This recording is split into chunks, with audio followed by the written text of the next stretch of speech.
Mudah-mudahan berkah peringatan Maulid kita pada malam hari ini, Allah Subhanahu wa Ta'ala jadikan salah satu asbab ataupun penyebab kita kelak di akhirat dikumpulkan bersama baginda Nabi.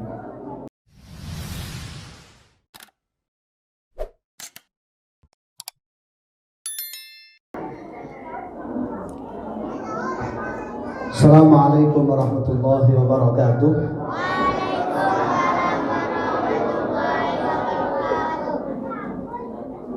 Bismillah, alhamdulillah, wassalatu wassalamu ala rasulillah Sayyidina Muhammadin ibn Abdullah.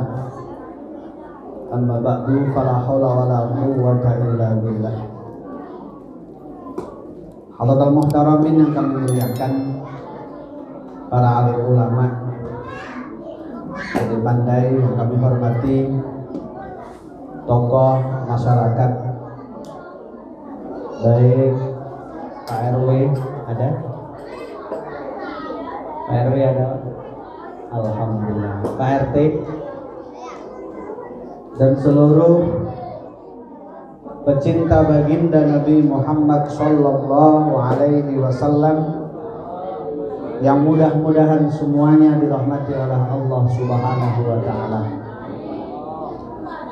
Bersyukur kita kepada Allah pada malam hari ini, kita sama-sama diberikan kesempatan oleh Allah untuk menunjukkan rasa mahabbah kita kepada Rasulullah dengan kita memperingati Maulid baginda Nabi Muhammad sallallahu alaihi wasallam.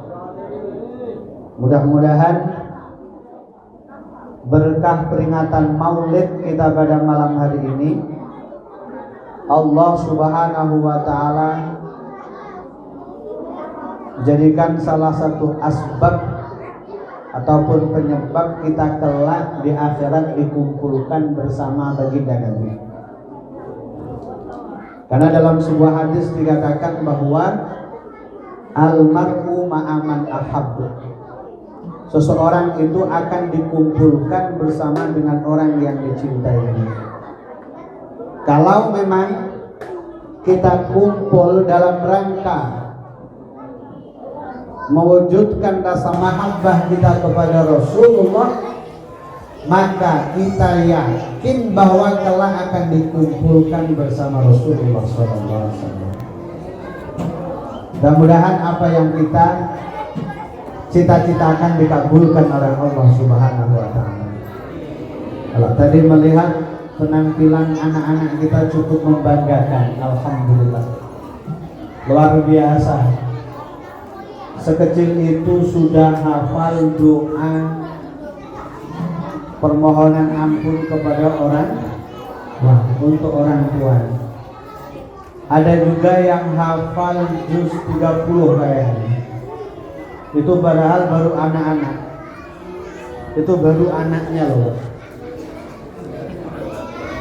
Saya tidak bisa membayangkan ibunya. Ibunya itu kelihatannya hafal juz 30 atau 30 juz.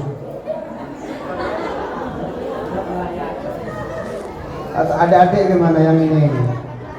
Hafal 30 juz.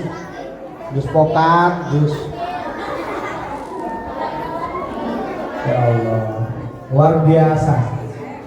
Harapan kami mudah-mudahan apa yang sudah ditanamkan oleh Ustadz kita, semangat untuk terus mengkaji Al-Quran terus ditingkatkan, sehingga anak-anak kita yang kecil seperti ini kelak bisa menjadi generasi Qurani, generasi yang mencintai kepada nabinya, yaitu Nabi Muhammad sallallahu alaihi wasallam.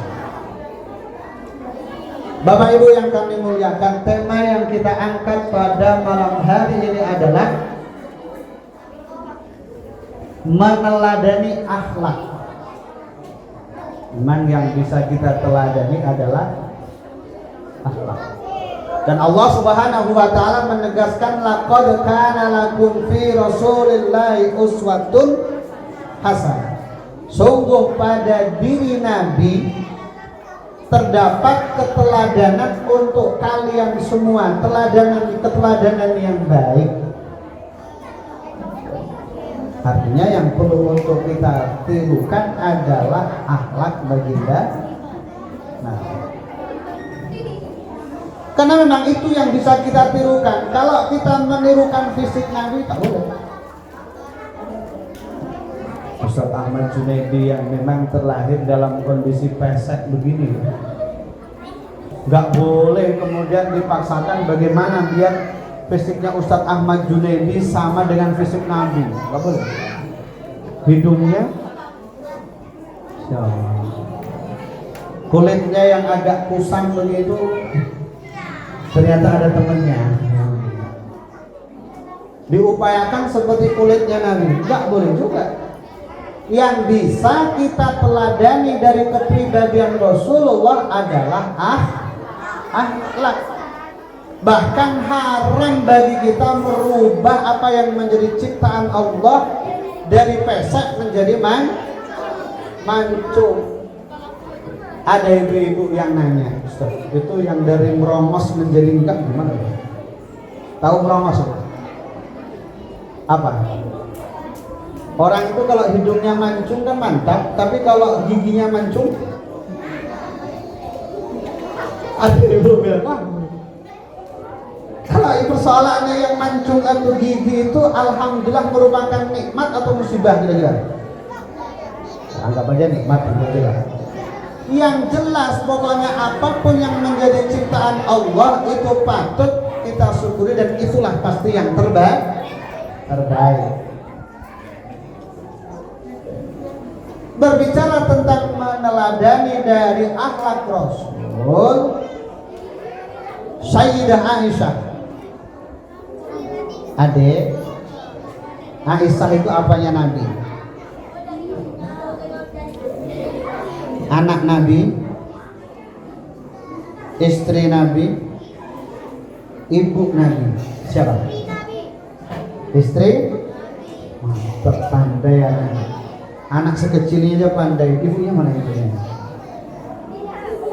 Oke, cari yang lain lagi sekarang. Adik yang ini sekarang. Ibunda Nabi itu siapa namanya? A. Siti Nurhaliza, B. Siti Nurbaya, C. Siti Aminah. Mana yang betul? Siti? Alhamdulillah. Nampak betul cinta Nabi. Orang itu kalau cinta maka dia akan kenal siapa keluarganya. Betul? Ibu dulu sebelum nikah sama bapak kenal nggak keluarganya? Hobinya pun diapal dulu ya. Oh, adik ipar tuh sukanya si ini, abang ipar sukanya ini. Datang ke rumah mertua bawa kesukaan abang ipar dan adik. Begitu bunda? Nah, kan pengalaman. Itu memang bukti kecintaan seseorang kepada orang lain.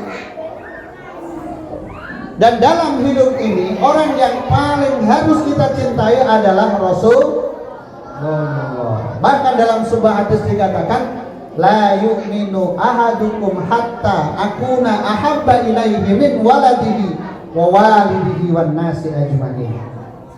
Tidak dikatakan memiliki iman yang sempurna kecuali aku kepada baginda Nabi lebih dicintai olehnya dibandingkan dengan anaknya, dibandingkan dengan orang tuanya dan seluruh manusia. Artinya apa? Orang yang paling harus kita cintai yang pertama adalah Rasul. Sepakat bunda-bunda? Bapak-bapak sepakat? Sepakat? Siapa orang yang paling harus kita cintai? Nabi Muhammad sallallahu alaihi wasallam. Lah, kecintaan kita kepada Rasulullah diantaranya dengan kita itu berakhlak seperti akhlaknya Nabi. Kata Aisyah gimana? Kana khuluquhul Quran. Akhlaknya Nabi itu ya seperti Al-Quran ya. Artinya apa? Akhlak Nabi itu sudah dijelaskan oleh Allah seperti yang ada di dalam apa di antaranya. Dalam Al-Quran dikatakan khudhil afwa. Rasul itu jadi orang mudah memaafkan. Ibu-ibu mudah memaafkan atau sulit memaafkan? Hah? Mudah memaafkan. Kayaknya sudah niru Nabi ya. Bapak-bapak gimana? Andaikan ada orang sudah telanjur melukai hati, ini kira-kira dimaafkan atau tidak maaf bagimu? Hah? Maklum, zaman sekarang lagi musim senior. Senior itu apa Ustaz? Senang istri orang. Bapak-bapak kalau punya istri, ketepatan istrinya itu dihubungi oleh mantan, memaafkan gak kira-kira? Nah, ibu gimana ibu? Punya suami, begitu dicek oleh ibu HP suami itu ternyata ada nomor mantan. Boleh. Kalau ibu gimana? Memaafkan kesalahan suami? Adalah tergantung komunikasinya dalam rangka apa. Kalau intens dan itu membahayakan, oh nanti dulu perlu klari, tapi jangan gampang marah.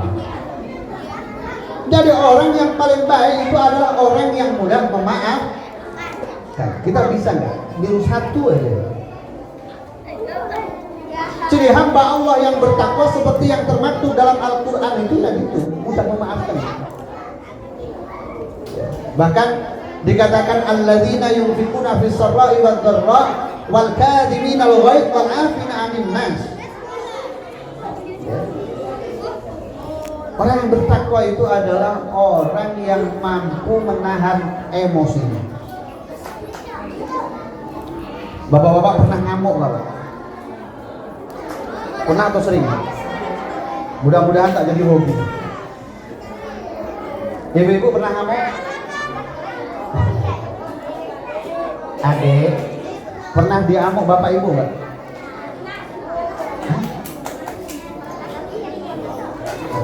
Pernah, tapi nggak sering kan? Tiap hari, aduh. Tapi yakinlah bahwa orang tua marah karena betul nggak sih Bu? Orang tua marah kepada anaknya adalah karena saya. Kalau ada orang tua yang tidak marah ketika anaknya melakukan pelanggaran terhadap aturan Allah, itu artinya orang tua sudah tidak lagi memiliki rasa kasih sayang kepada anaknya. Jangan mudah merajuk. Pernah merajuk kan?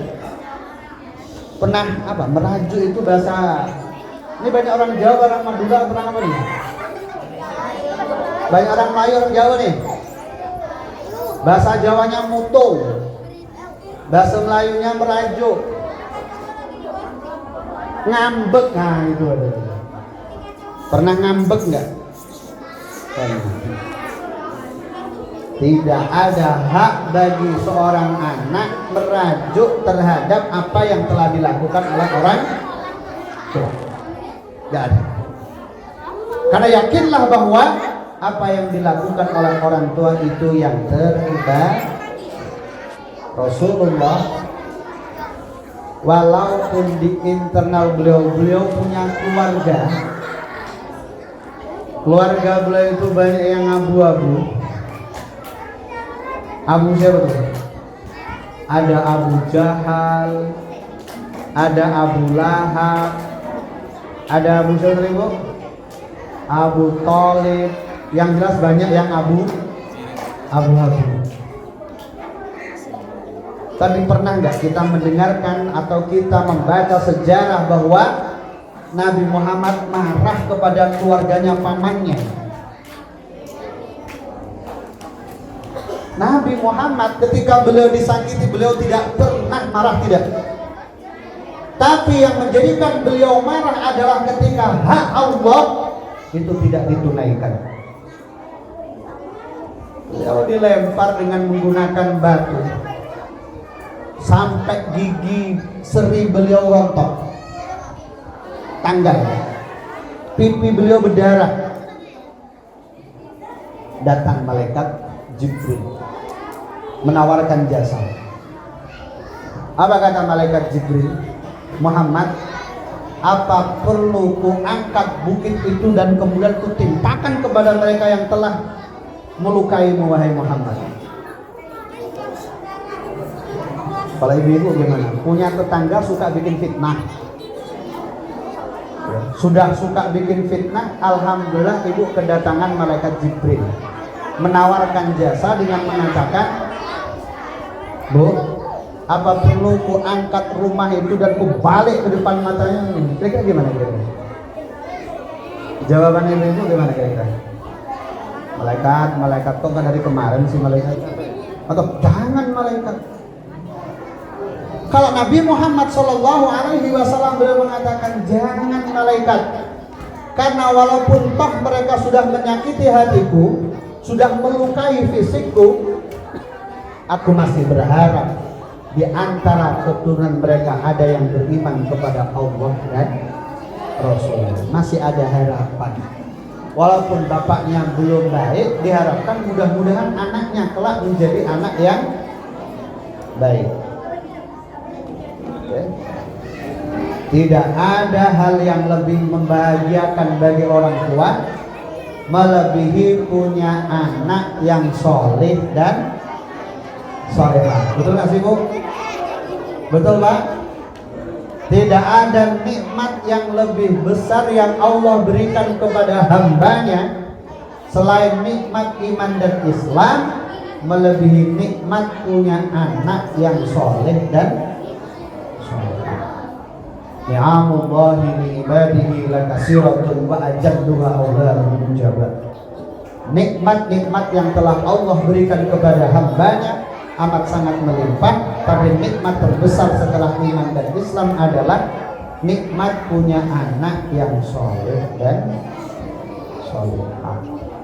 Maka upayakan adik-adik semuanya belajar untuk menjadi anak yang soleh.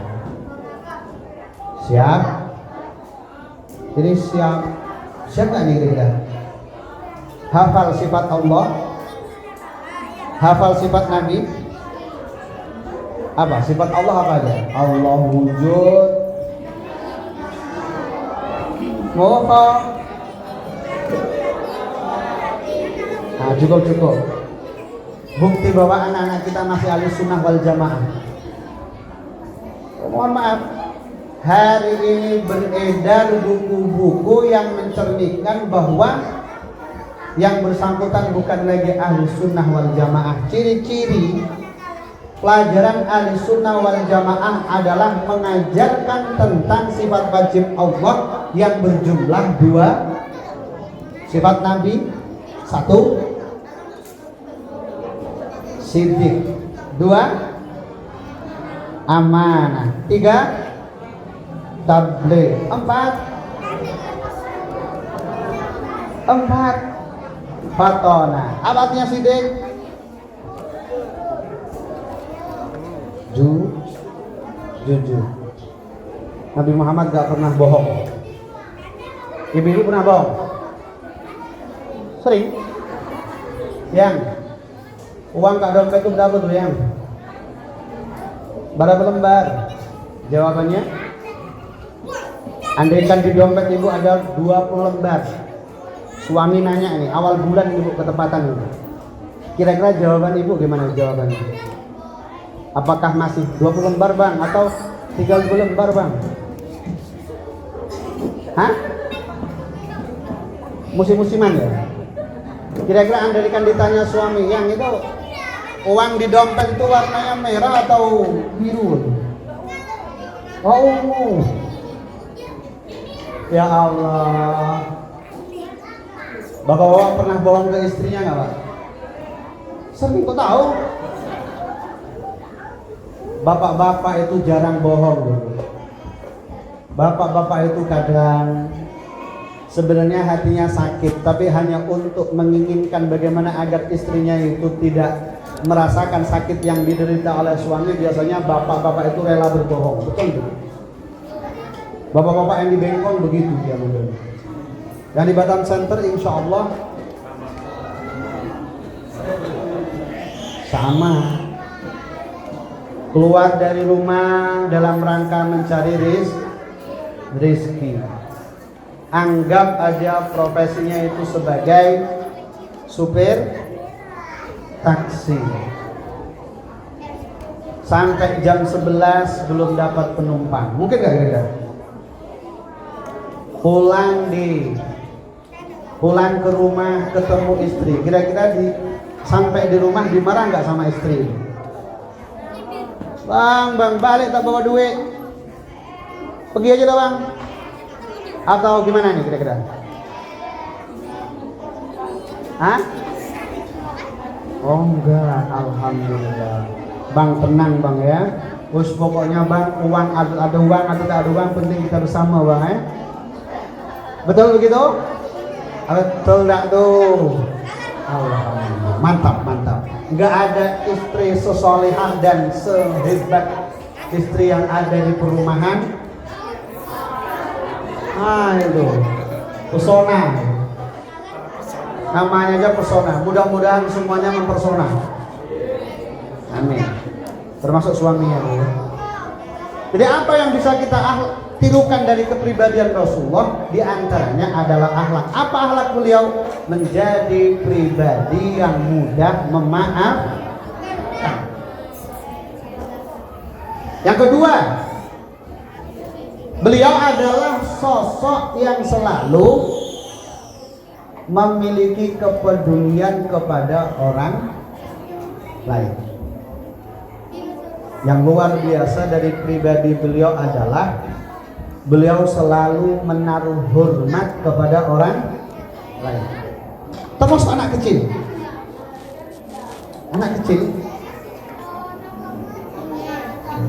Kepada orang-orang miskin,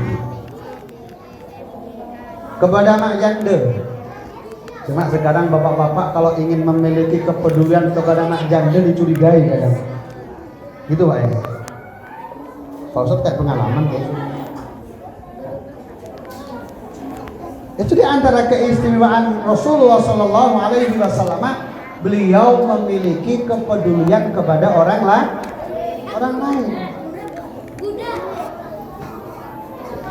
Jangankan kepada keluarganya, kepada orang yang berlainan akidah sekalipun. Di antara kisah yang cukup populer terkait dengan kebaikan Rasulullah, setelah Rasulullah wafat, Abu Bakar bertanya kepada anandanya yang bernama Aisyah, adakah amalan yang belum pernah kulakukan dan itu dilakukan oleh Rasulullah? Dijawab oleh Aisyah, ada. Apa itu? Memberikan makanan kepada Yahudi yang sedang buta. Nabi Muhammad itu setiap hari beliau memikirkan Yahudi yang buta, dan setiap hari Yahudi itu suka ngumpat Nabi Muhammad. Sudah disuapin sama Nabi Muhammad, tapi dia nggak bisa lihat. Apa katanya? Kalian tuh jangan percaya dengan Muhammad, pembohong itu jangan percaya. Kalau kita kira-kira bisa nggak ya? Kita berbuat baik kepada seseorang, tapi setiap kita ketemu kita diumpat. Ya. Paling kalau kita sehari 2 hari oke lah, 3 hari, oh udahlah kau kelaparan lah kau. Mati pun tak apa. Tapi Rasulullah tidak. Rasulullah memiliki kepedulian yang luar biasa. Walaupun beliau itu dicaci maki oleh Yahudi itu tadi itu, tapi tidak menyurutkan semangat beliau untuk terus berbuat baik. Dan di antara keistimewaan Nabi Muhammad adalah menaklukkan musuhnya dengan yang awalnya membenci Nabi Muhammad kemudian menyayangi Nabi Muhammad. Adik, hebat manakah antara Nabi Muhammad dengan Power Rangers? Hah? Hebat manakah antara Nabi Muhammad dan Superman? Hah? Apa hebatnya Nabi Muhammad? Coba, bisa terbang nggak? Superman? Apa yang menjadi penyebab Nabi Muhammad itu dianggap lebih hebat dibandingkan dengan Superman? Superman kalau punya musuh diapakan sama Superman? Lawan sampai mati. Kalau Nabi Muhammad punya musuh dibantu, diapakan lagi? Didoain, dikasih makan, apa lagi? Sampai beriman kepada Allah dan nabinya. Jadi kalau Nabi Muhammad tidak menjadikan musuh itu semakin benci, oh tidak. Tapi bagaimana agar musuh itu mencintai Nabi? Kalau musuh melakukan hal yang tidak baik, jangan dibalas dengan tidak baik. Itu yang harus kita contoh kelihatannya. Ibu-ibu pernah nggak dicaci maki orang? Hah? Ibu inginnya ganti mencaci maki atau udahlah, jangan biarlah berlalu. Kalau kita dicaci maki kemudian kita ganti mencaci maki, kapan selesainya? Nabi Muhammad menegaskan bahwa beliau diutus bukan untuk mencaci maki. Kadang kita miris di grup-grup baik itu WhatsApp ataupun apalagi lah itu, hanya karena satu persoalan antara si A dan si B itu saling mencaci maki. Ya Allah, gara-gara pilpres saja ya muncul sebutan-sebutan yang tak apa ya? Tak menampakkan bahwa dia adalah umat Nabi Muhammad. Apa sebutan yang sering muncul itu? Satu C, satu kam, ya kan? Padahal yang dibela itu semuanya sudah angkur di atas itu, jadi semua. Sementara yang membela lewat aja masih lirik-lirikan. Alah. Ya Allah, kenapa kok begitu keras jadi kita tidak mudah memaafkan kesalahan orang lain? Padahal Nabi Muhammad adalah sosok pemaaf. Udahlah, hal-hal yang tidak begitu prinsip yang merusak hati kita, upayakan kita hindari. Kita teladani dari kepribadian Nabi Muhammad SAW. Dia adalah sosok pemaaf dan beliau mudah memaafkan. Bukan menjadi orang yang suka mencaci maki, bukan. Apalagi kepribadian Nabi Muhammad yang patut untuk kita contoh pada hari ini. Beliau lebih mendahulukan memberikan contoh dibandingkan menyampaikan anjuran, konsep berupa perintah melakukan kebaikan, dicontohkan dulu. Dan beliau tidak mudah menghakimi. Zaman sekarang beda sedikit, langsung muncul sebutan munafik dan lain sebagainya. Apa zaman Nabi Muhammad gak ada orang munafik? Ada gak orang munafik? Banyak. Abdullah bin Ubay bin Salul jelas munafik. Nabi Muhammad tahu. Bahkan Umar bin Khattab izin kepada Nabi Muhammad. Nabi Muhammad mohon izin, boleh nggak aku penggal aja kepala tuh orang lu? Apa kata Nabi Muhammad? Oh, jangan. Apa kata orang nanti itu? Muhammad dianggap membunuh sahabatnya sendiri. Jangan terlalu mudah menyematkan sebutan munafik kepada orang lain. Karena kita tidak tahu apa yang sebenarnya terjadi. Ya. Apalagi sebutan kafir. Waduh. Memang kelihatannya agak ada perbedaan antara ulama dulu dengan ustadz zaman sekarang ini kelihatannya ini. Zaman Wali Songo dulu itu perjuangannya mengislamkan orang kafir. Tapi akhir-akhir ini kok kita sering melihat ada orang yang mengkafirkan orang Islam. Betul? Dulu mengislamkan orang kafir, sekarang mengkafirkan orang Islam. Coba. Kalau sempat mereka mengkafirkan orang Islam, siapa yang suka? Tentunya yang suka tidak lain dan tidak bukan itu adalah iblis yang meminta kepada Allah agar diberikan kesempatan hidup sampai akhir zaman untuk memasukkan manusia agar kelak bisa bersamanya, yaitu di neraka. Jangan ditiru. Momentum Maulid Nabi selain kita jadikan sebagai upaya untuk meneladani kepribadian Rasulullah, juga adalah untuk meningkatkan kecintaan kita kepada baginda Nabi Muhammad sallallahu alaihi wasallam. Kalau kita cinta kepada Nabi, ada beberapa indikator yang menunjukkan akan kita kepada beliau. Apa itu? Yang pertama, kita cinta kepada Nabi dengan menghidupkan sunnah Nabi. Apa kata baginda Nabi? Man ahya sunnati faqad ahabbani wa man ahabbani kana ma'i fil jannah. Barang siapa yang menghidupkan sunnahku, itu artinya dia betul-betul mencintaiku, dan barang siapa yang mencintaiku maka kelak dia akan bersamaku di surga Allah Subhanahu wa ta'ala. Adek, sholat subuh enggak? Adik-adik yang sholat subuh tunjuk tangan. 1, 2, 3, 4, 5, 6, 7. Hebat adiknya ya. Jam berapa sholat subuhnya sayang? 5. Jam 5? Ya. Hebat. Sama siapa? Sendiri. Terus bapak tak sholat? Enggak. Aduh.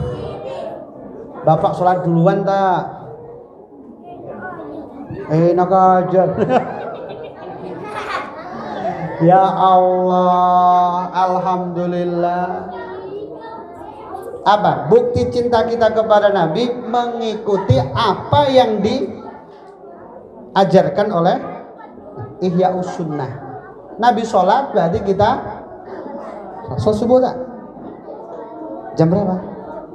Jam 6. Jam 6 habis waktu belum? Jam 6 pagi dah habis waktu belum sekarang? Sudah. Bapak sholat jam berapa? Jam 5? Bapak bagus bapaknya berarti. Besok kalau diangkat bapak sampai kamar mandi ngamuk tak? Sholat. Jewer boleh tak? Mau gak dijewer? Mau. Alhamdulillah. Marah gak dijewer? Masih mikir. Kewajiban sholat di saat anak kita berusia 7 tahun, maka dia harus belajar. Usia 10 tahun, maka dia andaikan tidak melakukan sholat, orang tua boleh melakukan tindakan yang menjadikan anak memiliki efek jera. Ini udah balik belum ini? Udah. Setiap hari sholat subuh enggak? Bangun jam berapa? Jam 5 bangun tapi malas sholat gitu ya. Wailul lil musallin alladzina hum an salatihim. Ya Allah. Sholat. Ingat, di juz 30 ada ayat yang berbunyi gimana?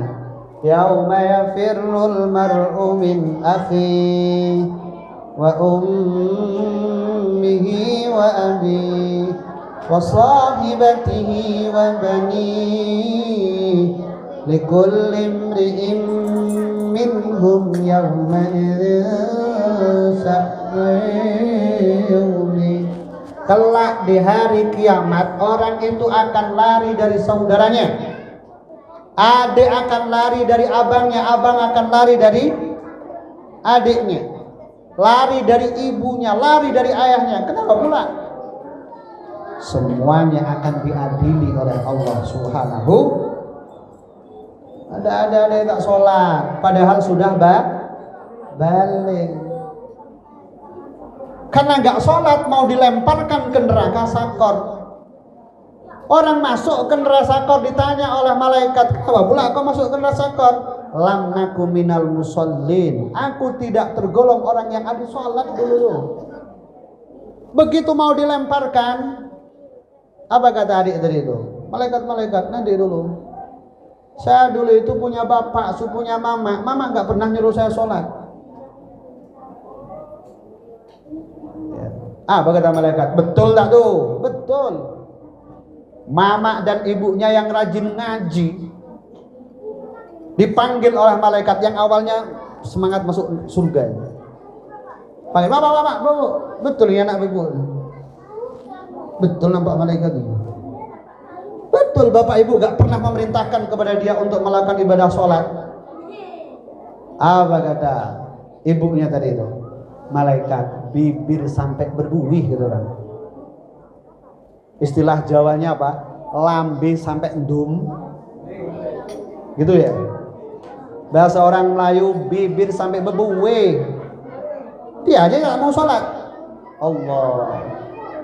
Apa kata anak tadi? Tak, malaikat, dia nggak pernah memerintahkan saya untuk sholat. Dibuka CCTV Allah. Allah punya CCTV lebih canggih daripada CCTV yang dipakai oleh manusia. Saat itulah terjadi yauma yafirrul mar'u min akhihi wa ummihi wa abi. Orang itu akan lari dari ibunya. Kenapa lari dari ibunya? Dia malu. Oleh karena itu sholat harus menjadi perhatian kita. Siap sholat. Nabi Muhammad sholat konon sampai kakinya bengkak. Kita pernah nggak sholat sampai kaki bengkak? Agam kata orang Melayu, betul tak? Nabi Muhammad sholat sampai kaki bengkak. Diketahui oleh Aisyah. Apa kata Aisyah? Ya Rasulullah, bukankah sudah ada jaminan untuk membawa engkau akan masuk surga? Jawaban Nabi Muhammad, afala uhibbu an akuna abdan syakura. Emang aku tidak suka menjadi hamba Allah yang selalu bersyukur. Salat. Karena insya Allah salat akan mengatasi masalah tanpa. Kok kayak apa ya? Kayak apa bu? Pegada. Ya ayyuhalladzina amanu ista'inu bis-sabri was-shalah. Wahai orang-orang yang beriman, mohonlah pertolongan kepada Allah. Satu dengan sabar, dua dengan salat. Apapun masalahnya, maka salat adalah solusinya. Nah, galau Pak Ustaz. Galau kenapa pula? Bingung cari jodoh, berarti sholat istikharah. Ekonomi lagi sulit, berarti sholat duha. Hafal doanya bu? Allahumma in kana rizqi fis sama'i fa'anzilhu. Ya Allah, jika rizkiku masih berada di langit, tolong turunkan. Wa in kana fil ardi fa'akhrijhu. Jika masih berada di bumi, tolong keluarkan. Wa in kana ba'idan faqarribhu, jika jauh tolong dekatkan. Wa in kana mu'assaran fayassirhu, jika masih sulit tolong mudahkan. Wa in kana haraman fatahhirhu, jika haram tolong. Ini kalau dikabulkan, saya yakin Bapak Ibu bingung ini. Rumah 12 kali 12 kali 12 tak cukup Pak. Ya Ustaz ya. Bisa dibayangkan, yang di atas turun, yang di bawah keluar. bisa jadi nyusahin tetangganya. Terus gimana? Jadilah orang yang bersyukur apa ada, qanaah, menerima apa adanya. Jadi kaya, jadi miskin, alhamdulillah atau innalillah. Jadi kaya, alhamdulillah. Jadi miskin, kira-kira orang kaya dengan orang miskin itu ketika dihisap cepetan yang kaya atau yang miskin? Miskin. Berapa duit? 20.000. Tahu pula 10.000 dapur, 10.000 jajan, selesai. Yang uangnya 1 triliun, berapa duit 1 triliun? Untuk apa tuh? Laporannya lama. Doa Nabi, Allahumma sholli ma'a zumratil mu'minin, ya Allah, kumpulkanku kelak bersama orang-orang miskin, mukminin wal masakin. Jadi gimana ibu-ibu, pilih miskin pilih kaya? Hah? Pilih cepat atau lambat hisapnya? Cepat tapi kaya gitu. Kaya tapi cepat, ya udah. Berarti digunakan hartanya untuk ningkat musola. Al-amin. Ini bisa jadi walaupun masih 60 kakak, 2-3 tahun ke depan sudah nggak cukup untuk sholat raweh. Bisa jadi. Yang murah rezekinya mudah-mudahan bisa memiliki kepedulian untuk menghidupkan musola Al-amin. Fisik sudah jadi Pak Ustadz. Kalau fisik sudah jadi, mudah-mudahan uang yang ada bisa digunakan untuk mensupport kegiatan yang ada di Al-amin. Anak-anak kita rajin ngaji, ayo datangkan guru yang ahli hadroh. Siapa tuh? Ustadz Baihaqi. Banyak teman-teman Rijal Ansor ahli hadroh. Jangan pula anak kita lagunya Iwak Peyek ya. Apal lagu Iwak Peyek? Alhamdulillah. Solawat hafal? Salat apa itu? Ya Nabi salam alaika. Terus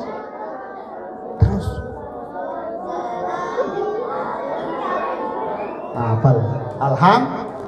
Kelihatannya ahli sholawat Pak. Orang kalau ahli sholawat insya Allah kelak bersama Nabi, insya. Tapi sholat zaman Abu Bakar berarti khalifah keberapa? 1, 2, 3, 4. Jangan gini-gini loh. Abu Bakar khalifah keberapa? Abu Bakar suatu saat beliau ingin mensolatkan jenazah. Begitu tangan mau diangkat, Allah, tiba-tiba jenazah yang ada di kafan itu bergerak-gerak.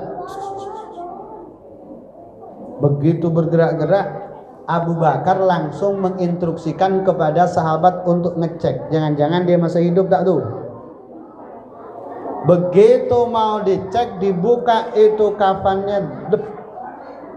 Ternyata di dalam kafan ada ular yang membelit tu jenazah dan menghisap darah tu jenazah. Spontan sahabat yang ada di belakang cari kayu mau dipukul.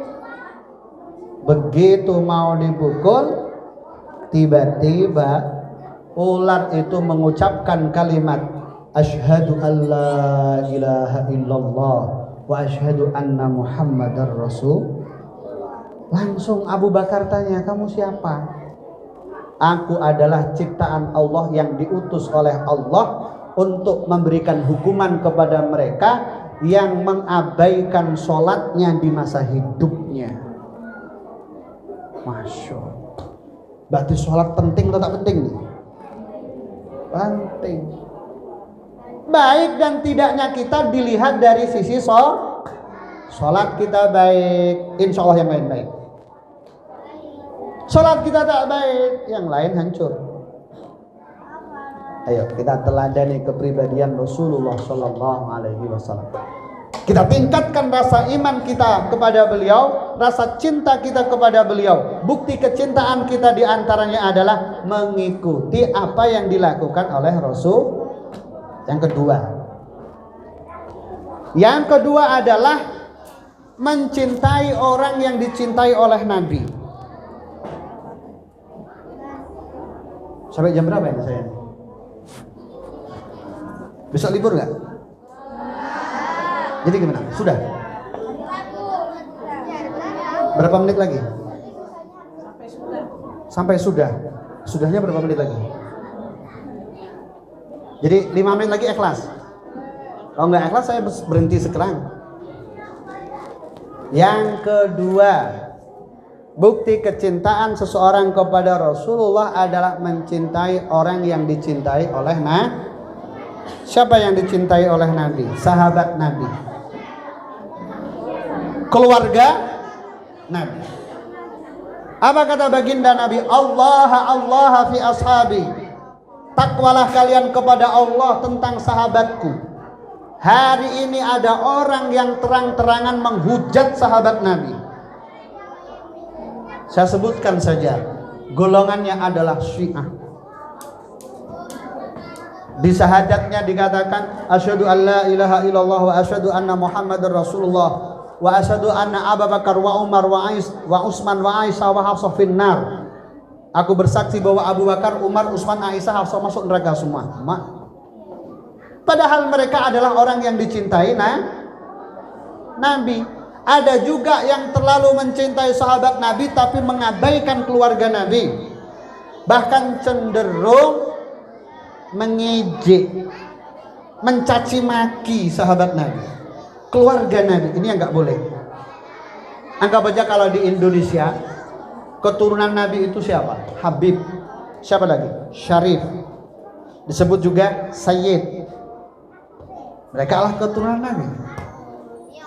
Mereka adalah orang yang mulia karena pada diri mereka ada darah Nabi Muhammad SAW. Orang tua kita, guru kita sudah mengajarkan kepada kita, apapun acaranya, mau acara walimatul akikoh, acara pengantin, selalu baca Maulid Al-Barzanji, betul? Khitan aja baca Maulid Al-Barzanji, betul Bu? Apalagi Maulid pada bulan Maulid yang kayak begini, semua Maulid dibaca. Di Maulid tersebut ada doa yang berbunyi, Ya Rabbi wardani sahabah, Ya Rabbi warda anis sulala. Ya Allah ridailah sahabat Nabi, Ya Allah ridailah keturunan Nabi. Beda pemikiran dengan keturunan Nabi boleh, tapi membenci mereka tak boleh. Beda pendapat biasa, beda pendapatan aja biasa. Ya Pak ya. Yang nggak boleh itu beda pendapat gara-gara beda-beda pendapatan. Ustaz, ini menurut Ustaz gimana Pak Ustaz? Haram. Waduh Pak Ustaz, rencananya Pak Ustaz 70% untuk Pak Ustaz. Oh nanti dulu, saya lihat kitabnya. Halal ternyata. Ini Ustaz yang pendapatnya menyesuaikan pendapatannya. Oh, tak boleh macam itu. Ya Allah. Yang ketiga, bukti cinta seseorang kepada Nabi adalah ada kerinduan dirinya kepada Rasulullah.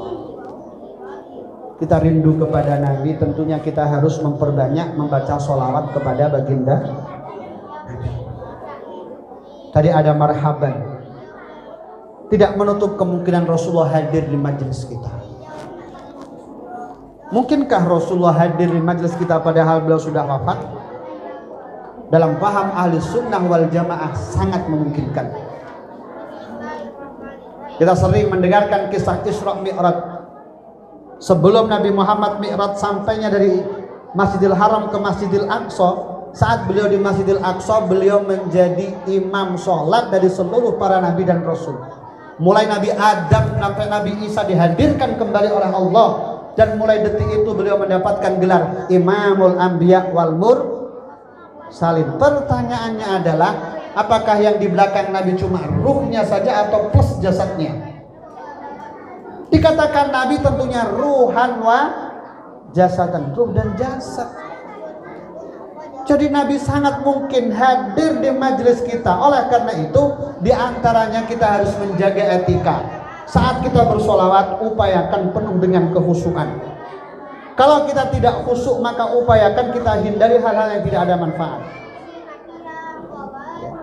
Yang keempat, Bukti mahabbah kita kepada Rasulullah SAW adalah mencintai umatnya. Pandang umat Nabi Muhammad dengan pandangan kasih sayang. Hilangkan rasa kebencian itu.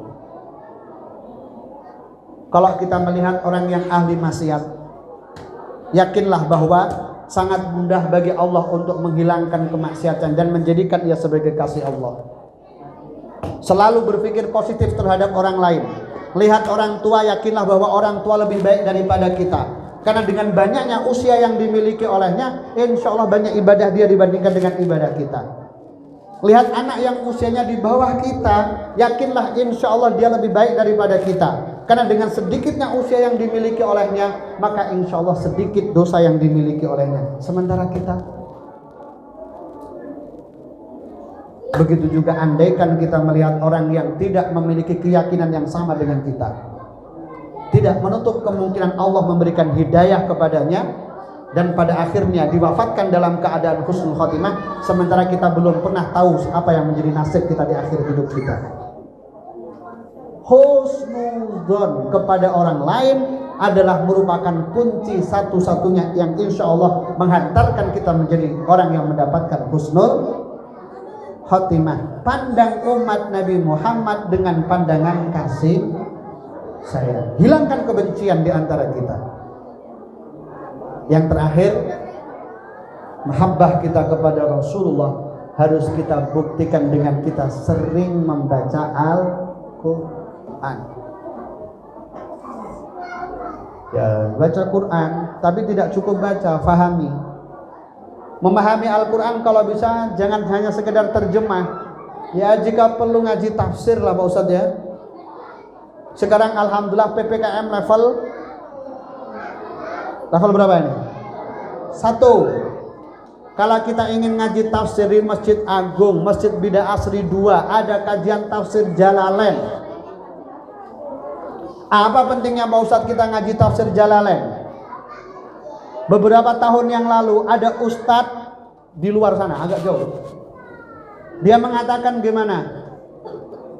Orang yang memperingati maulid Nabi adalah orang yang memperingati sesatnya Nabi. Bayangkan coba. Dari mana dia punya ilmu seperti itu? Dari terjemah. Terjemah yang mana? Wa wajadaka dhallan fahada. Dan Allah temukan engkau Muhammad dalam keadaan sesat, kemudian Allah memberikan petunjuk. Apa pemahamannya Ustadz tadi itu?